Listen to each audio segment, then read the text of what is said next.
Ain't got no home, ain't got no shoes, ain't got no money, ain't got no class, ain't got no skirts, ain't got no sweaters, ain't got no perfume, ain't got no love, ain't got no faith. I ain't got no culture, ain't got no mother, ain't got no father, ain't got no brother, ain't got no children, ain't got no aunts, ain't got no uncles, ain't got no love, ain't got no mind. I ain't got no country, ain't got no schooling, ain't got no friends, ain't got no nothing, ain't got no water, ain't got no air, ain't got no smoke, ain't got no ticket, ain't got no water, ain't got no love, ain't got no faith, ain't got no God, ain't got no wine, ain't got no money, ain't got no faith, ain't got no God, ain't got no love. And what about God? Why am I alive anyway? Yeah, what about God? Nobody can take away. I got my hair, I got my head, got my brains, got my head, got my eyes, got my nose, got my mouth. I got my sense. I got my arms, got my hands, got my fingers, got my legs, got my feet, got my toes, got my liver, got my blood. I've got life. I've got life. I've got a headache and toothache and bad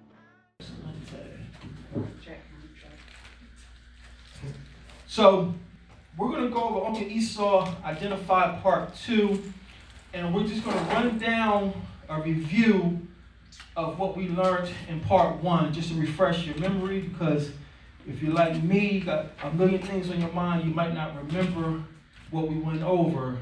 So let's review just the facts of the case. So let's start with about our sheep, or Genesis 36 and 15.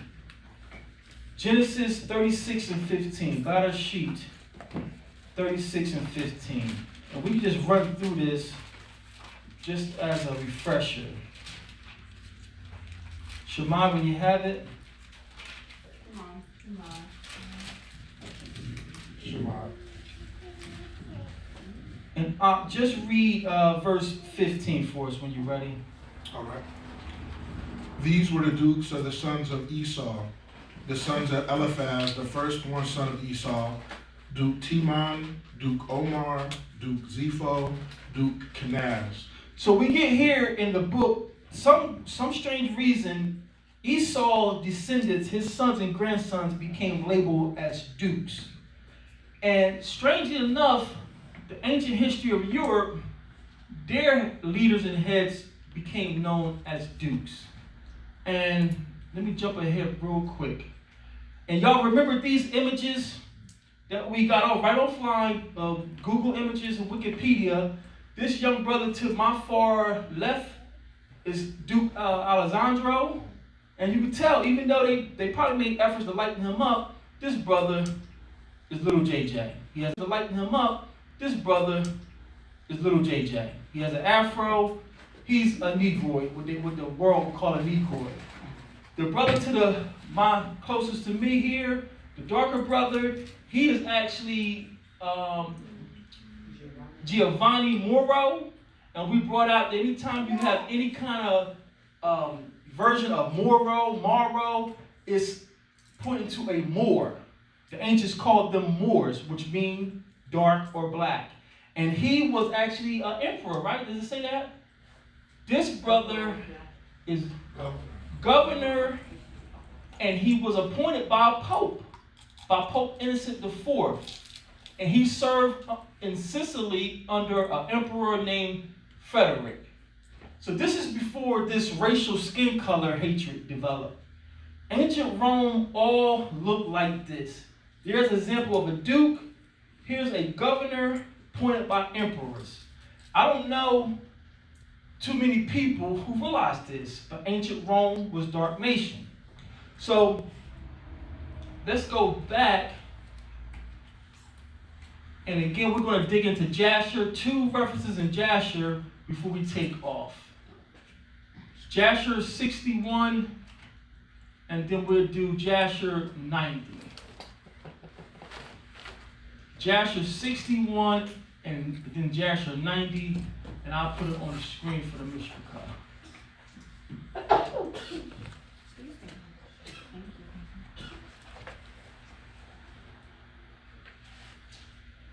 So this is Jasher 61, and we'll pick it up at verse 23.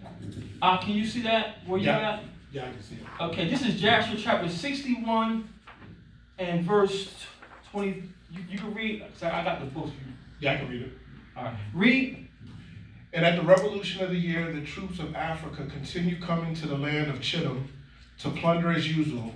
And Zepho of Eliphaz heard their report, and he gave orders concerning them, and he fought with them, and they fled before him, and he delivered the land of Chittim from them. And the children of Chittim saw the valor of Zepho, and the children of Chittim resolved, the children of Chittim's resolved, and they made Zepho king over them, and he became king over them. And whilst he reigned, they went to subdue the children of Tubal and all the surrounding islands. And their king Zepho went at their head, and they made war with Tubal and their islands, and they subdued them. And when they returned from the battle, they renewed his government for him. And they built for him a very large palace of his royal habitation and seat.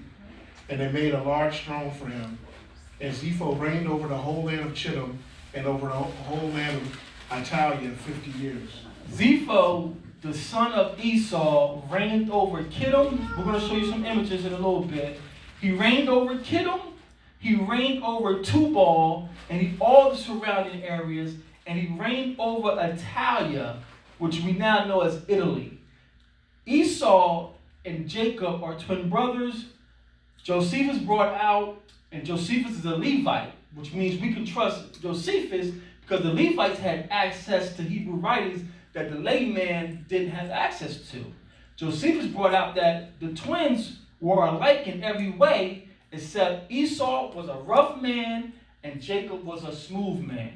My brother and I, same mom and dad as far as I know, I'm a rough man. I would be considered Esau to the ancient Hebrews because I'm rough and hairy, and my brother can barely grow a beard. He would be a smooth man. They were not different by their skin tone. And we have the pictures to show you ancient Rome were dark as me and you. Dark as me and you. So it leads us to put on our Inspector Gadget hats and do some digging. I'm just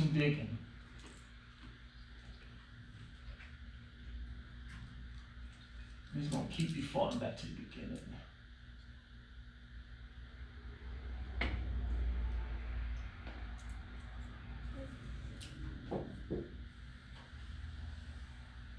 So now, this is what I want. Now let's go to Jasher chapter 90, and we're going to read verses 28 through 29. And this is the first mention I ever found talking about Britain or Britannica.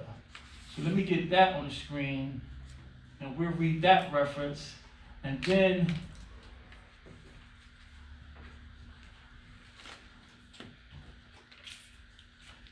so this is Jasher 90 and 28 through 29. Read. And it came to pass in those days that Abinus, king of Chittim, died in the 38th year of his reign, that is 70 70th year of his reign over Edom. And they buried him in his place, which he had built for himself, and Latinus reigned in his stead 50 years. And during his reign he brought forth an army, and he went and fought against the inhabitants of Britannia and Carnania, the children of Elisha, son of Javan, and he prevailed over them and made them tributary. So Zepho himself has passed away, but remember, Zepho reigned for 50 years. And remember, this is a custom where you have multiple wives and multiple women. So how many children could Zepho have in 50 years? So even though Zepho is dead, now another king has risen up, and he's reigning over Kittim. He dies, and now we have a king named Latinus, Latin America, Latinus. He's coming up, and he's just taking over the lands that Zepho had. And he takes over the land of Britannia. Britannia, we know it today as Britain. Amen? Amen. So,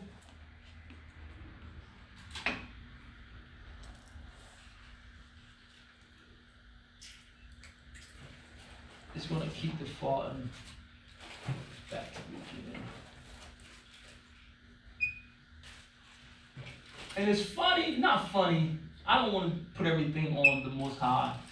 But it's amazing, as I was getting these notes together for part 2, I already knew I was going to bring out the Britannica verse in Jasher. I knew I was going to bring that out.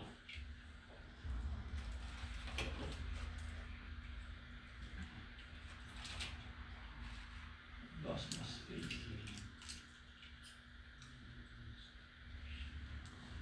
As I'm at work and I'm multitasking, an article pops up on my timeline. Scientists finds out the ancient Britons look like this man. They call this man the Cheddar Man.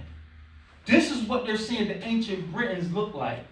It's like, yeah, I'm building a class to show that Zepho, dark like me, took over Europe, and now they finally says the original Britons look like, and they dubbed this the Cheddar Man. Flowy hair, or what we call in our community, good hair and blue eyes. But his skin is dark as me and you. Amen? Amen. So, this is the Cheddar Man.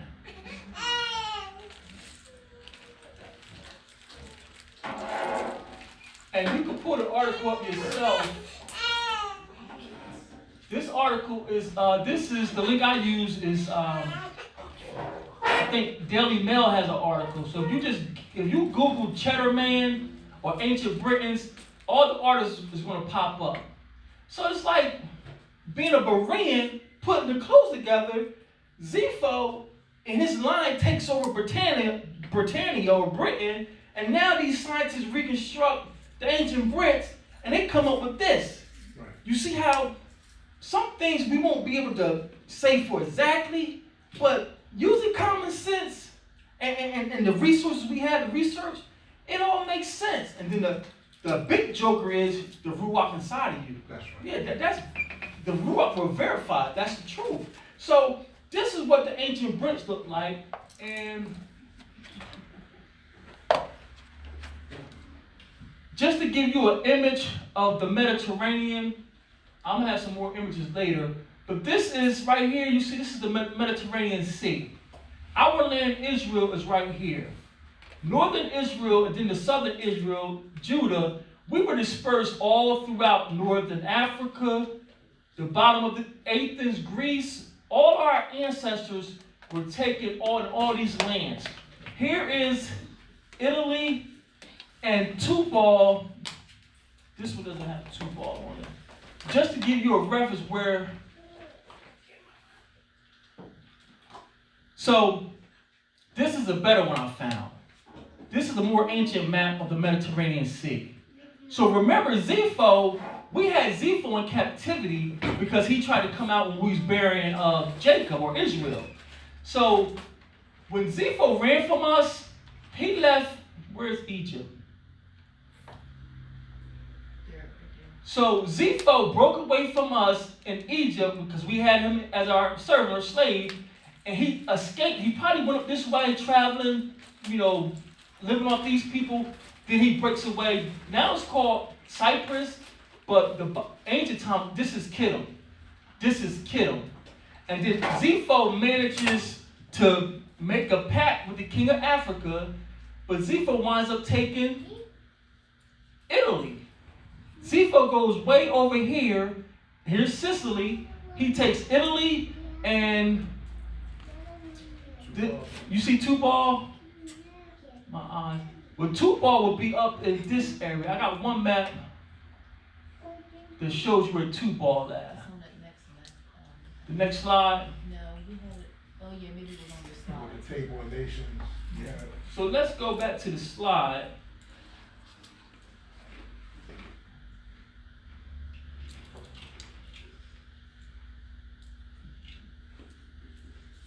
Yeah, this is what I want. So this is a better map for locating Tubal. So Zepho, and you see Kittim here, and it says Cyprus was the city or the capital of Kittim. So you can see Zepho's new territory. Kittim, then he starts to take Tubal and the surrounding islands. All these are European islands, and we got facts that it was taken over by a dark man. But they were already dark. It wasn't like he took the Europeans. No, all these people were dark. That's the lie that they told when they wrote their books. We don't know where these non-melanated people come from. I'm still working on that. But you may never know. But all the facts are lining up. Cheddar Man is what the ancient Brits look like. And our records say Zepho conquered Italy and all those lands. Amen? Amen. So,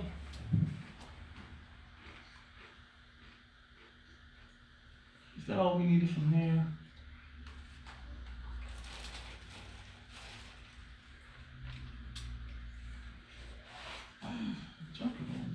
Cut it out. So, pretty much, why would Zepho and his descendants want to conquer Britannia?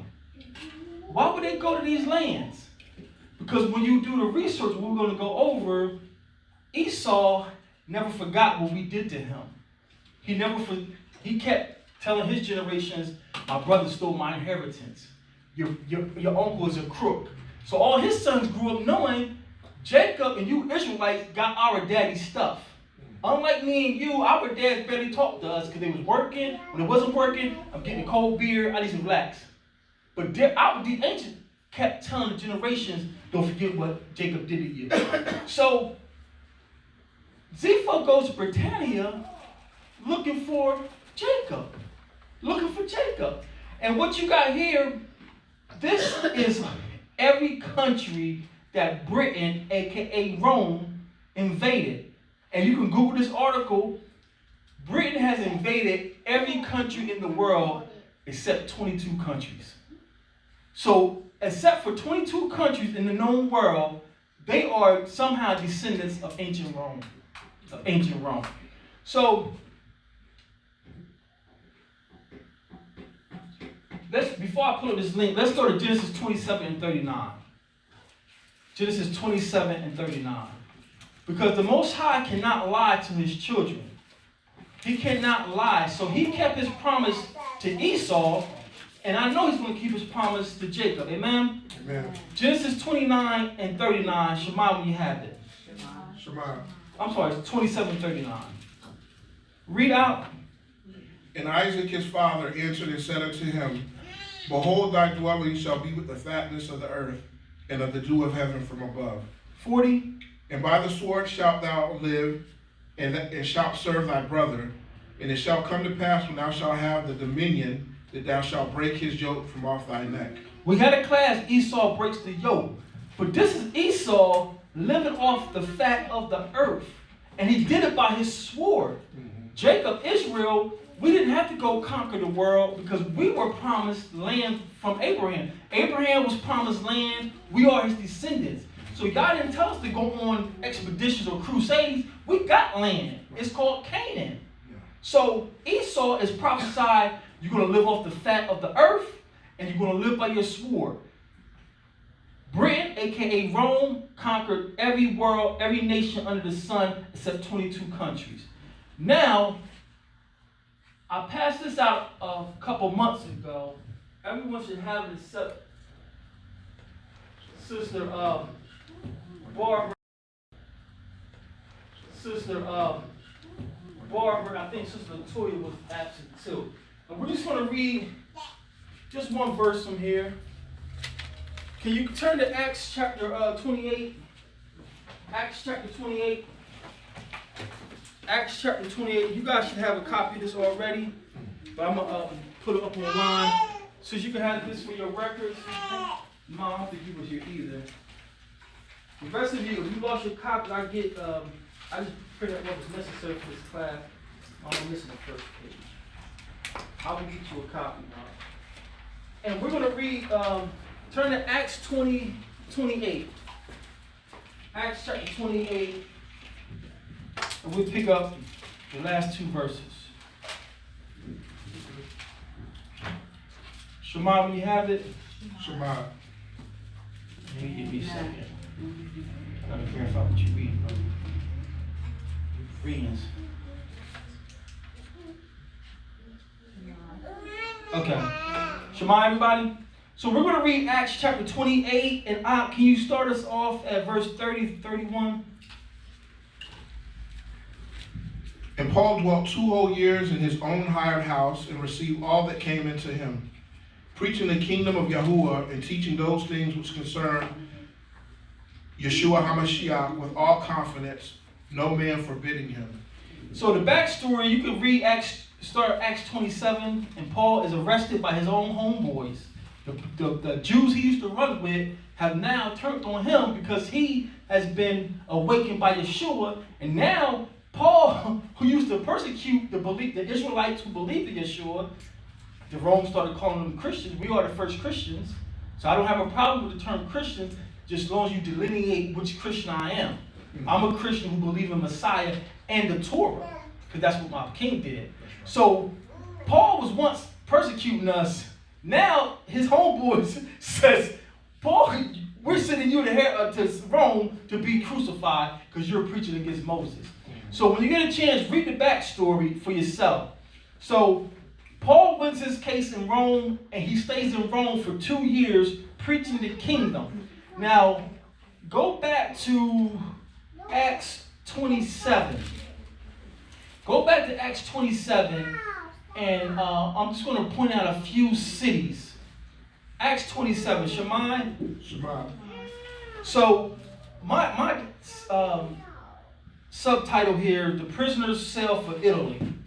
And I'm going to read off a couple of the cities that they left Judea, taking Paul to Rome.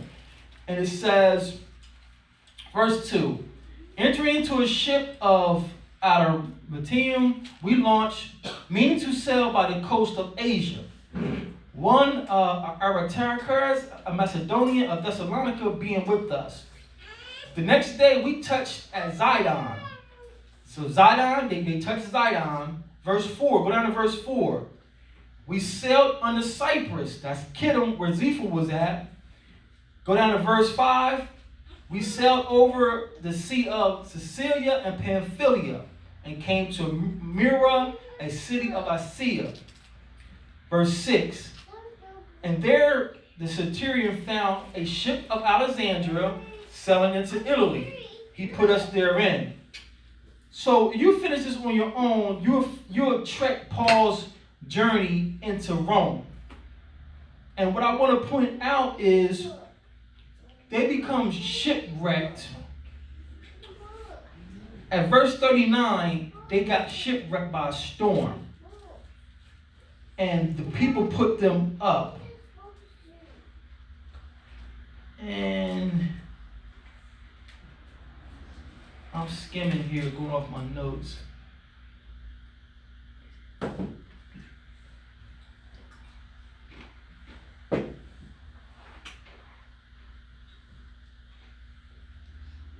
There was one verse, I guess I should stay on my notes, huh? But if you read that whole chapter, Paul says, and the brethren, we met the brethren. And it's like, in the Christian church, we learned that brethren means your Christian brother. But in the first century, Paul calls them brethren because they're Israelites. And it's further proof that dark people were all over Europe because we were scattered by the Greeks. The Romans have taken over the Greek population, the Greek territories, but the Greeks have already scattered us throughout all these cities. So when Paul is on his way to Rome, they land at an island for some time to regroup, and he calls them brethren. But they're not brethren in the Christian sense. They're brethren because Paul knew they were scattered Israelites. So it's just further proof that dark people were all over Europe way before the Caucasian Europeans. So it'll come to me. It might be on my notes. So what we're going to do now, we finished Acts 28. You finished Acts 28 and 31. So somebody turn to Acts chapter 29, verse 1. Turn to Acts 29, verse 1. Oh, it's not in your book. Y'all can't find Acts 29? Anyone have Acts 29? That's one they left out. Another reason why people, the canon, they have butchered our records, they have burnt our records. So you can't be so, subjective with your research. So what I passed out is a copy of Acts chapter 29. It's been verified, it's been checked, but please do your own research. And I got it on the screen. All we need is the first verse here. And remember Cheddar Man. Where's Cheddar Man from? Britannia, right? So this is Acts 29 and verse, let me make it bigger because I can't even see it. I got a sheet I can read. You got a sheet? Yeah. All right. It gives you the background of this, how it was found and how it was sold. Why I can't find? Where is it? The beginning of this. Oh, verse 1, I'm sorry. Can y'all see this? The ones who don't have copies? We're going to read Acts 29, verse 1 through 2. Shemai? Read. And Paul, full of the blessings of Mashiach, and abounding in the Spirit, departed out of Rome, determining to go to Spain, for he had long time purpose to journey thitherward, and was minded also to go from thence into Britain. For he had heard in Phoenicia that certain of the children of Israel, about the time of the Assyrian captivity, had escaped by sea to the isles afar off, as spoken by the prophet, and called by the Romans Britain. Why did Paul want to go to Spain and Britain? Israelites. He knew our records. He knew we were been scattered. Northern Israel is known as Ephraim. That's the 10 tribes. Y'all was so ticked off by them, God says, I'm casting y'all out of here. Way before us, Judah was cast off. So when you go to 1 Kings and 2 Kings, our northern family was been scattered by Assyria. Paul knew our history. He says, I pleaded my case in Rome. Y'all kept me. Y'all saved my life in Rome. Now I'm over in this part of the world, because for us, Italy is the West. We're from the East. We're Asians. Anybody do that? Yeah. We're Asian Orientals. Now we think it means China, man. Their curriculums have beguiled us. Asian or Oriental by the Greeks just mean people of the East. They're from where the sun rises. So we're from the East. Canaan is East. So Paul says, well, I'm over here in the West. I'm going to go sail to Spain and Britannia because I heard Israelites are there. So that lines up with Cheddar Man, being the ancient Brits. You see how we got to run this down and become Bereans? Yes. Praise the Most High. Hallelujah. So Esau or Zepho people has taken Britannia not because they want the land. Israel's there. I want to get back at Jacob. And it matched the curse of Deuteronomy where y'all told us, if you forsake my law, everywhere you go, I'm going to put a sword behind you. Isn't it befitting that the sword that's coming for us is from our own brother? Y'all words not fell when I order, right? So, and again, this image here, if you go back and read Acts 27, all the cities that Paul's mentioning, this line right here, This is where Paul sailed from. They left Jerusalem, went into the ship. Here's Zidon. We came to Zidon in Phoenicia, or the Philistines. We came up around Cyprus, the Sea of Pamphylia. All this is verified history. This is where they went. They got shipwrecked over there in Malta. Finally made it to Syracuse, which is in Sicily, and then went up in Europe. So this is verified. Our books are verified. Amen? Amen. So now that we know ancient Europe, which includes Rome, is full of Hebrews, Esau included, how did they get white? Oh, you know what? I'm sorry, Mr. McCullough. We got to do this. We got to do this.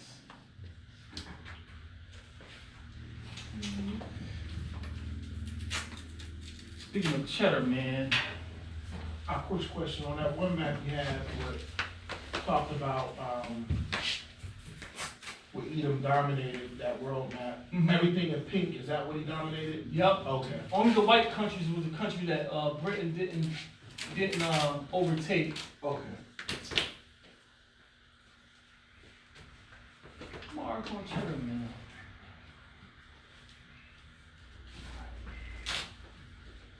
And the images comes up. All the images comes up of ancient Britain. You know the irony of this? Here's Socrates right here.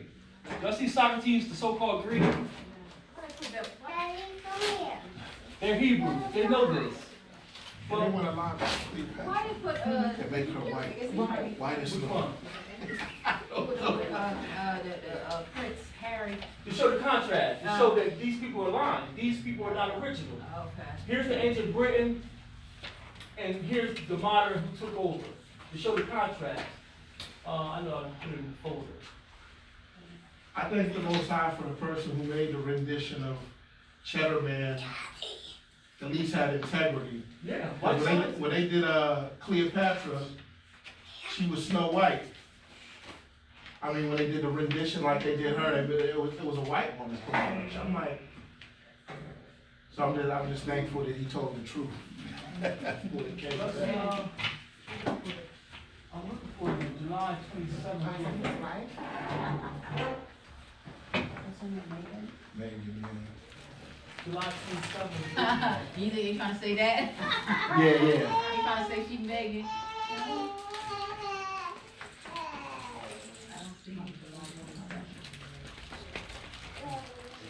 Yeah,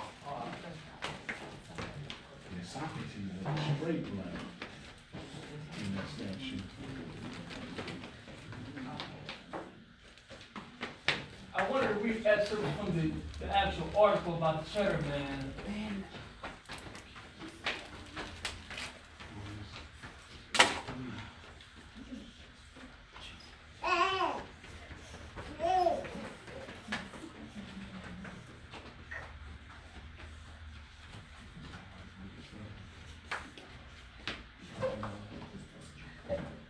No, he's fine.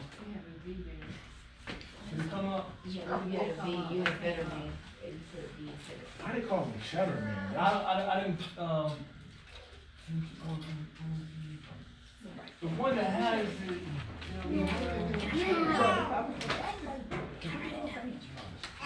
Here we go. So this is the article, and this is the New Scientist. Ancient dark-skinned Britain Cheddar Man find may not be true. This is they always debunk. Be fair. Read their rebuttal. Read their rebuttal because they always try to refute stuff. What the one I found? Is this? Oh, they always try to read. Is this the one? Here we go. I apologize for all the ads. I told you we looking for glasses, so all these ads coming up.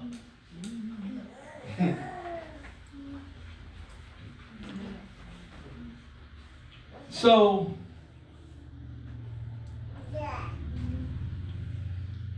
I'm going to read just some snippets here.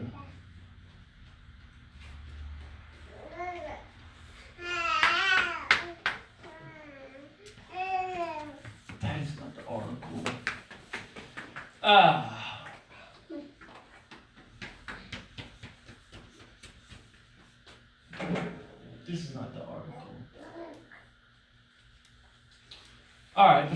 modern Britons who lived about 10,000 years ago had dark to black skin, a groundbreaking DNA analysis of Britain's oldest complete skeleton has revealed.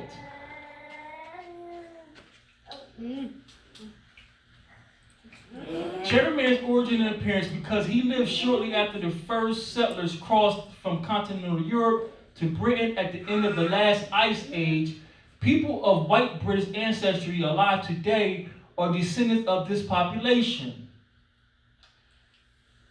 It was initially assumed that Cheddar Man had pale skin and fair hair, but his DNA paints a different picture, strongly suggesting he had blue eyes and very dark brown to black complexion and dark curly hair. The one article. All right. I hate that. All right, but you can see it's matching up what Jasher's saying. Zepho took Britain. Now we got the first oldest skeleton of Britain that proves Europe was dark. Amen? Amen. So, make sure we on point with the.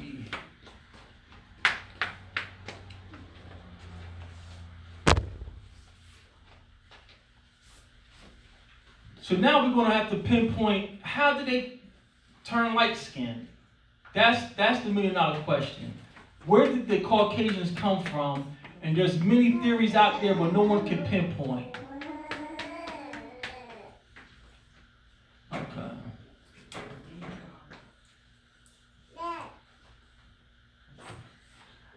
So, Uncle Esau at the chapel. So what we're going to do, I did a lot of work, a lot of typing. I ain't typed this much since college. We're going to read from this source here. This is the Silk Roads, A New History of the World. I found this on vacation in Florida, and I had to get it once I found out the cover is printed upside down. I asked the vendor, I said, did they mean to do that? He said, no, it was a mistake. I said, well, you got to give me a discount then. I can't do that.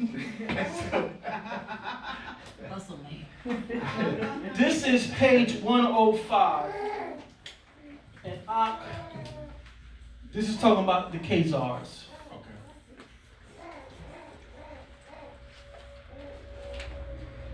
And it's highlighted in pink.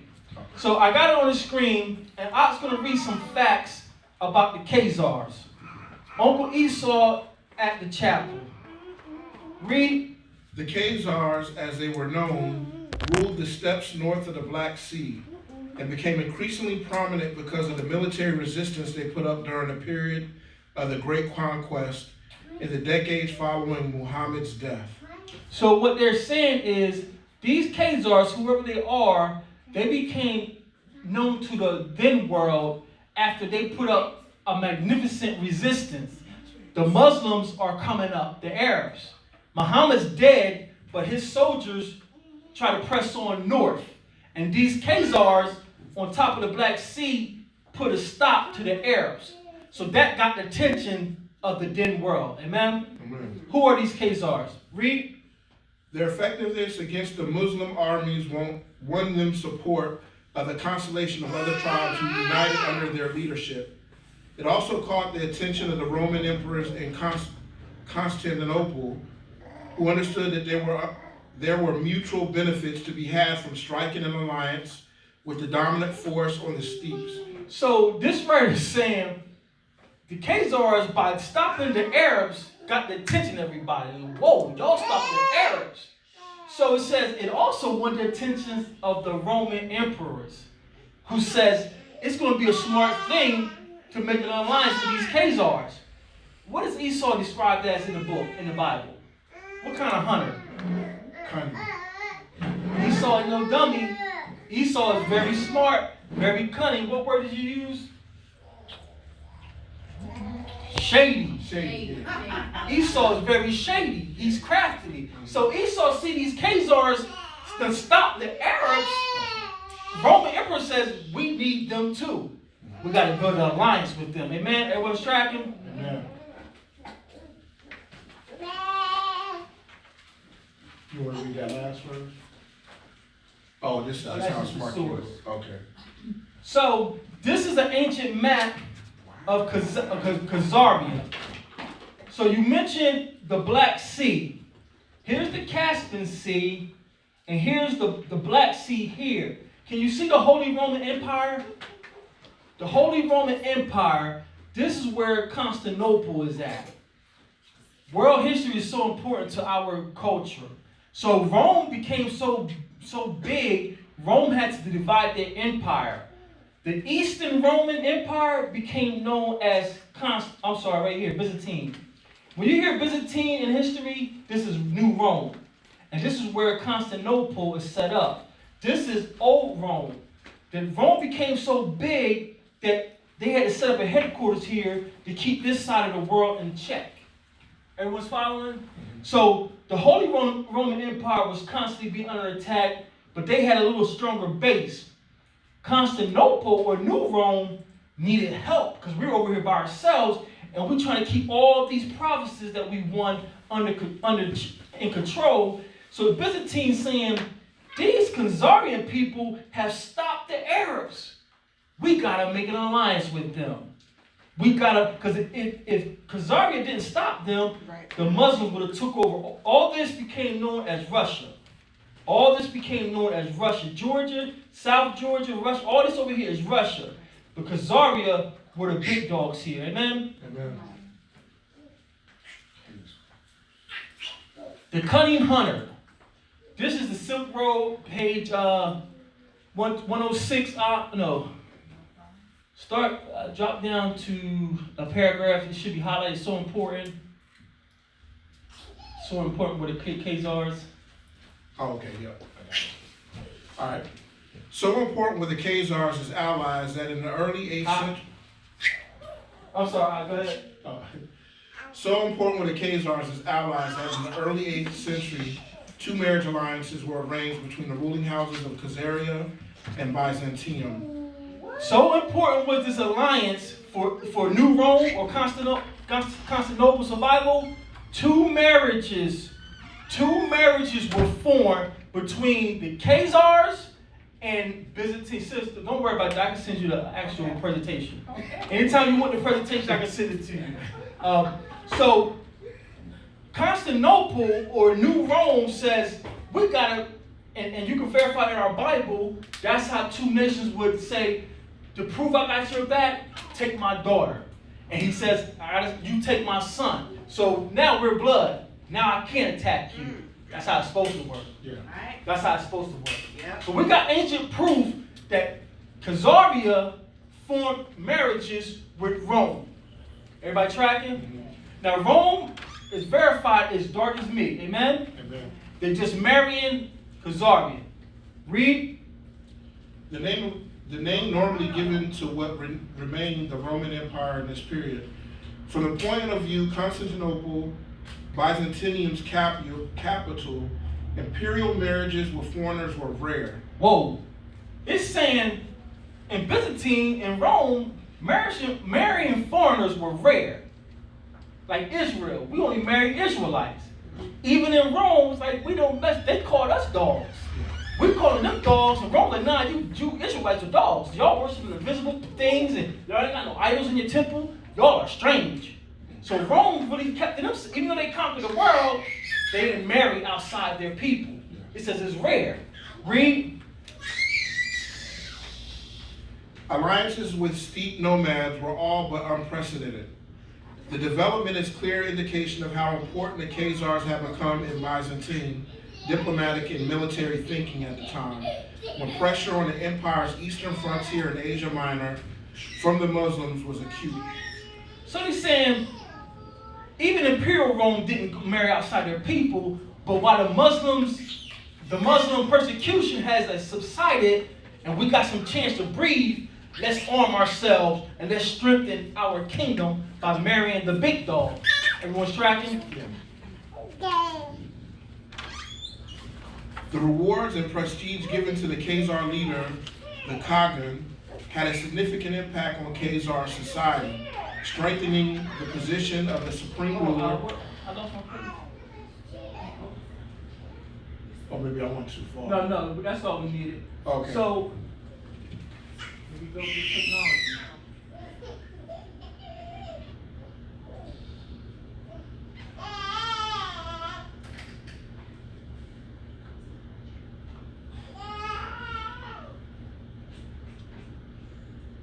And so just remind everybody who wants a copy of, just remind me.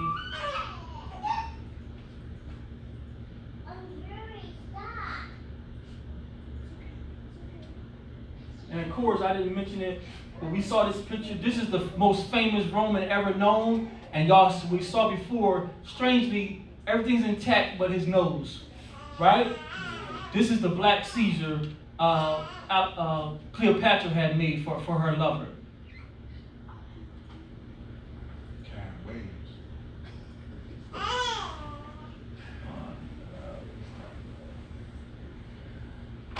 So Rome, down here in Byzantine Rome, they formed 2 marriages with Khazaria to strengthen their military. Amen? Amen.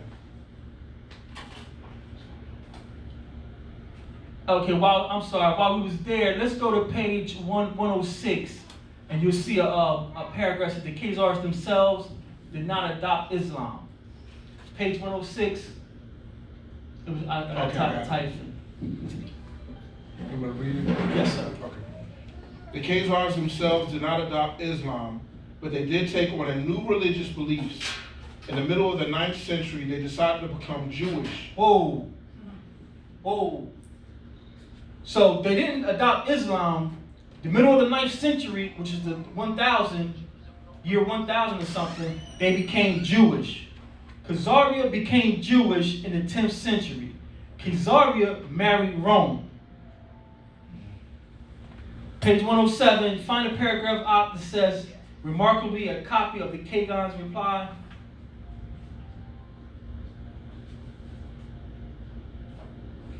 Remarkably, a copy of Kagan's reply to the letter survives. With the Khazar ruler explaining his tribe's conversion to Judaism, the decision to convert, wrote the Kagan, was a result of the great wisdom of one of his predecessors, who had brought delegations representing different faiths to present the case for each. So this is verified history. This Khazarian king, Khazaria called their kings Khagans. And he says, I'm going to bring a delegation of the ruling religions, and I'm going to have a summit with these ruling religions. This Kagan, or Khazarian king, says, I'm going to have a summit with the ruling dominant religions of the time. It was Islam, Christianity, not what me and you were, Roman Catholicism, and then what they're calling Judaism was the Hebrews, the Israelites. Read. Having pondered how best to establish the facts, the ruler had asked the Christians whether Islam or Judaism was a better faith. When they replied that the former was certainly worse than the latter, he asked the Muslims whether Christianity or Judaism was preferable. When they lambasted Christianity and also replied that Judaism was less bad of the two, the Khazar ruler announced that he had reached a conclusion. Both had admitted that the religion of the Israelites is better. So this Khazarian king, or Kagan, says, he goes to the Muslim, I'll verify that I got this right. He goes to the Muslim and says, what's better, Christianity or what was the other choice? Judaism. So he's asking the Roman Catholic, he asking the Muslim, would you pick Roman Catholicism, because that's what Christianity was to them, or would you pick the Hebrew Israelites? And the Muslim told him, well, Christianity is worse than Judaism.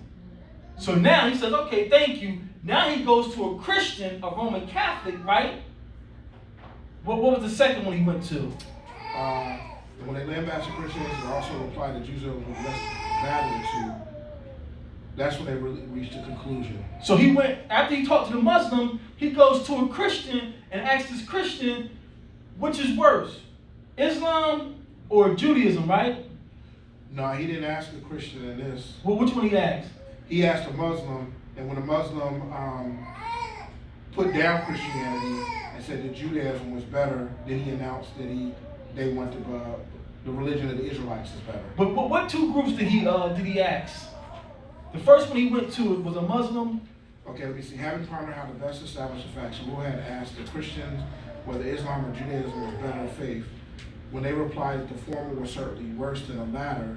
Okay, so the Christians said that The former, he says, right, yeah, that Islam was worse than Judaism. so he asked, the K guy asked a Christian, which is better, Islam or Judaism? And the Christian says, Islam is terrible. So from the Christian, he's saying Judaism is better than Islam, right? Right. So the next time he goes to who? The Muslims. Next time he go to the Muslim and says, what's better, Christianity or Judaism? And they chose Judaism. He said Judaism was better than Christianity. So he had two different groups. This is his thinking. Two different groups. And he said, and this one group says, well, Judaism is better. So he said, okay. He goes to the next group and compares, and he says, well, Christianity is worse. So to him, y'all both pick Judaism, which is not the Judaism that we know today, but he was talking about us Hebrew Israelites. That's right. Hebrew, everybody tracking? Yeah. Finish that up. It's better.